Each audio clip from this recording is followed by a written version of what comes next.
Kuna huu ujumbe ambao ameuandika mwanamuziki Yami, mwanamuziki wa Bongo Flava kutokea nchini Tanzania, ambaye pia alishawahi kupita kwenye record label ya The African Princess Nandy.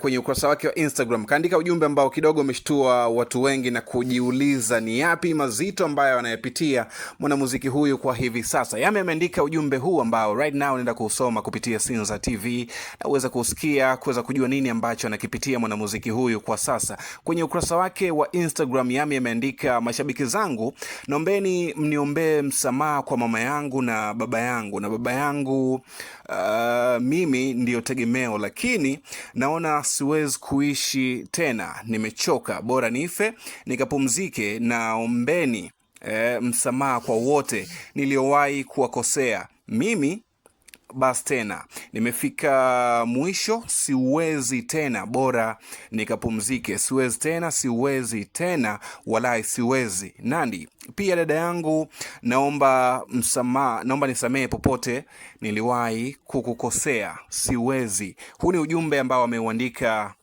msanii ambaye alishawahi kuwa chini ya record label ambayo inamilikiwa na The African Princess Nandy, na wakafanya kazi pamoja kwa miaka kadhaa, lakini juzi kati aliachana na record label hiyo na kuamua kuanzisha maisha yake mengine nje ya kule ambako kulimtambulisha kwa Watanzania kwa mara ya kwanza. So hiki ambacho amekiandika kimeshtua watu wengi na kujiuliza ni yapi ambayo anayapitia. Pengine ni haya mazito ambayo kwa sasa anakabiliana nayo baada ya kuwa ameachana na record label ya The African Princess Nandy. Na tutakumbuka pia juzi kati kwenye kipindi cha The Switch kuna jambo ambalo aliulizwa na watangazaji wa kipindi hicho cha The Switch ya kwamba kule alikotoka aliondoka vipi na bado na mawasiliano napo ama ndo hivyo tena.